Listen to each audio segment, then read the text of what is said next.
वसुबारस, दिवाळी आपणा सर्वांच्या स्नेहाची. वसुबारस म्हणजे पूजा सवत्स गोमातेची.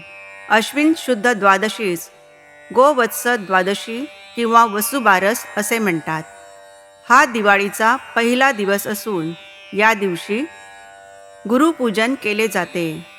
सर्व जगतास आणि मानवजातीस अमूल्य ज्ञानाचा ठेवा देणाऱ्या गुरूंची महती आपण जाणतोच. त्यांच्याबद्दल कृतज्ञता व्यक्त करण्यासाठी आपल्या हिंदू संस्कृतीमध्ये वर्षभरात 3 तिथी दिलेल्या आहेत: गुरुपौर्णिमा, गुरुप्रतिपदा व गुरुद्वादशी. या तीनही तिथींचे उद्दिष्ट एकच आहे, ते म्हणजे गुरुपूजन. गुरुद्वादशीला घरी गुरुपूजन करावेच. त्याबरोबरच ज्यांनी ज्यांनी आपणास वेगवेगळ्या पद्धतीने विविध कला शास्त्रे शिकवली आणि आपले जीवन अधिक ज्ञानसमृद्ध बनविले, अशा सर्वांचे मनपूर्वक स्मरण करून त्यांना मनोमन अर्घ्य द्यावे. वसुबारस हा सण ग्रामीण भागामध्ये मोठ्या प्रमाणात साजरा केला जातो, कारण त्यांच्यासाठी गाय हा प्राणी त्यांच्या उत्पन्नाचे एक प्राथमिक स्रोत असते. त्याचबरोबर असेही मानतात की या दिवशी देवी लक्ष्मी, जी संपत्तीची देवी म्हणून ओळखली जाते, ती गायीचे रूप धारण करते. म्हणून लोक देवी लक्ष्मीचे आशीर्वाद घेण्यासाठी गायीची पूजा करतात. हा सण साजरा करण्यामागे शास्त्रीय कारण आहे की दिवाळीच्या दरम्यान वातावरणामध्ये अधिक प्रमाणात ऊर्जा निर्माण होते, ज्यामुळे वातावरणात अस्थिरता आणि तापमान वाढ होते. हे टाळण्यासाठी म्हणून 33 कोटी देव जिच्यात सामावले आहेत अशी आपली गोमाता, तिचे पूजन केले जाते, जिच्यामध्ये देवाच्या दैवी किरण शोषण्याची कमाल क्षमता आहे. गाय देखील कृष्ण स्वरूपात प्रभू प्रतिनिधित्व करते, म्हणून या दिवशी गायीची पूजा करतात. गाय ही सनातन धर्मांच्या अनुयायांची अंतिम देवी आहे आणि शक्तिशाली आशीर्वाद देणारी मानली जाते. जर तिची पूजा आदराने आणि प्रेमाने केली तर तिच्याकडे मालकाच्या सर्व इच्छा आणि आकांक्षा पूर्ण करण्याची क्षमता आहे. या दिवशी भक्त लोक श्रीकृष्णाच्या नावाचा जप करतात, मंत्र आणि त्याला समर्पित श्लोकाचे पाठ करतात. तसेच ज्या जोडप्यांना मूल होण्याची इच्छा आहे ते या दिवशी उपवास ठेवतात. आपल्या संस्कृतीत ज्या परंपरा आहेत त्या अतिशय दूरदृष्टी ठेवून तयार केल्या आहेत. वसुबारसच्या दिवशी केवळ गाय वासराचीच पूजा करतात, बैलाची नाही. बैलाचा सण पोळा असतो. वसू म्हणजे सूर्य, धन, कुबेर. ही धनाची, कुबेराची पूजा असते. शेतकरी राजासाठी गाय वासरू हे धन आहे.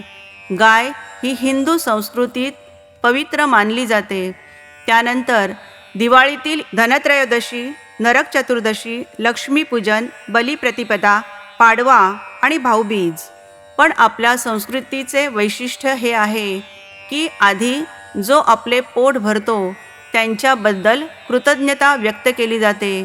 दिवाळी हा मोठा सण ज्यांच्यामुळे हे आनंदाचे दिवस बघायला मिळत आहेत, त्यांना न विसरता साजरा करण्याची ही परंपरा उदारता, विशालता आणि कृतज्ञता यांचं देखणं प्रतीक आहे.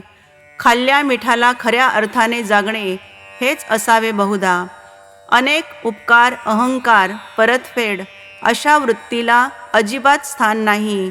गाय ही आपली आई आणि तिचं वासरू देखील पुढे शेती कामात मदत करणार, ही विशाल जाणीव ठेवूनच शेतकरी हा दिवस आनंदाने साजरा करतात. वसुबारस कथा. एक आटपाट नगर होते. तिथे एक कुणब्याची म्हातारी राहत होती. तिला एक सून होती.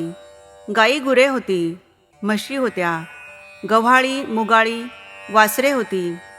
एके दिवशी काय झालं, अश्विन मास आला. पहिल्या द्वादशीच्या दिवशी म्हातारी सकाळी उठली, शेतावर जाऊ लागली. सुनेला हाक मारली, मुली मुली इकडे ये. सून आली, काय म्हणून म्हणाली. तशी म्हातारी म्हणाली, मी शेतावर जाते, दुपारी येईल. तू माडीवर जा, गव्हाचे मुगाचे दाणे काढ, गव्हाळे मुगाळे शिजवून ठेव असे सांगितले. आपण शेतावर निघून गेली. सून माडीवर गेली, गहू मूग काढून घेतले, खाली आली, गोठ्यात गेली. गव्हाळी मुगाळी वासरे उड्या मारत होती. त्यांना मारून शिजवले आणि सासूची वाट पाहत बसली. दुपार झाली तशी सासू घरी आली. सुनेने पान वाढले. सासूने पाहिले, तांबडं मांस दृष्टीस पडले. तिने हे काय म्हणून सुनेला विचारले. सुनेने सर्व हकीकत सांगितली. सासू घाबरली. न समजता चूक घडली म्हणून तशीच उठली. देवापाशी जाऊन बसली. प्रार्थना केली, देवा, हा माझ्या सुनेच्या हातून अपराध घडला, तिला क्षमा करा. गायीची वासरे जिवंत करा.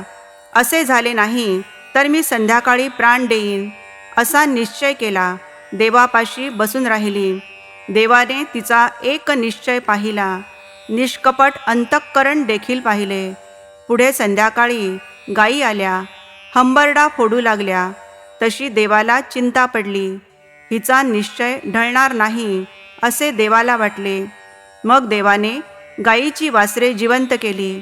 ती उड्या मारीत मारीत गायीजवळ प्यायला गेली. गायींचे हंबरणे बंद झाले. म्हातारीला आनंद झाला. नंतर म्हातारीने गायी गुरांची पूजा केली. स्वयंपाक करून नैवेद्य दाखविला. देवाचे आभार मानले. अशी आहे वसुबारसची कथा. समुद्र मंथनाच्या वेळेस 5 कामधेनू उत्पन्न झाल्या. त्यापैकी नंदा नामक धेनूस उद्देशून हे व्रत केले जाते. या दिवशी अनेक जन्मांच्या इच्छा पूर्ण व्हाव्यात याकरिता वासरासहित गायीची पूजा केली जाते. भरपूर कृषी उत्पादन व्हावे, आपल्या मुलाबाळांना चांगले आरोग्य मिळावे व सुख लाभावे म्हणून ही पूजा करतात. तिच्या पायावर तांब्याच्या तांब्याने पाणी घालावे व पुढील मंत्र म्हणावा. क्षीरो दर्पण संभूते सुरासुर नमस्कृते सर्व देवमये प्रातर्गृहार्णनार्ध्य नमस्तुते.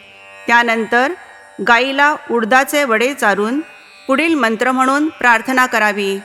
सर्व देवमये देवी सर्व देवै अलंकृते मातर ममाभिलषितं सकलम कुरु नंदिनी. या दिवशी तेलात तळलेले, पातेल्यात शिजवलेले पदार्थ व गाईचे दूध, तूप, दही व ताक हे पदार्थ खाऊ नयेत. त्या दिवशी उडीद मिसळलेले अन्न खाऊन जमिनीवर निजावे आणि ब्रह्मचर्याने राहावे. या दिवशी संध्याकाळी गाय आणि वासरू यांची पूजा करावी. गायीच्या पायावर पाणी टाकावे. गायीला हळद कुंकू, फुले, अक्षता वाहून फुलांची माळ घालावी. वासराचीही अशा रीतीने पूजा करावी. निरांजनाने ओवाळावे. गायीच्या अंगाला स्पर्श करावा. गाय वासराला गोडाचा नैवेद्य दाखवावा. नंतर गायीला प्रदक्षिणा घालावी. जवळपास गाय उपलब्ध नसल्यास गाय वासराच्या छायाचित्राचे पूजन करावे. स्त्रिया या दिवशी दिवसभर उपवास करतात. ह्या दिवशी गहू मूग खात नाहीत. स्त्रिया बाजरीची भाकरी आणि गवारीच्या शेंगांची भाजी खाऊन उपवास सोडतात. असं म्हणतात, मानवाच्या जन्मोजन्मीच्या इच्छा पूर्ण व्हाव्यात आणि गायीच्या अंगावर जेवढे केस आहेत तितकी वर्षे स्वर्गात वास्तव्य करता यावे म्हणून गोवत्स द्वादशीचा दिवस साजरा करण्याची प्रथा सुरू झाली. गाय आणि वासराच्या अंगी असलेली उदारता, प्रसन्नता, शांतता आणि समृद्धी आपणास व आपल्या परिवारास लाभो आणि वसुबारस सणाच्या खूप खूप शुभेच्छा.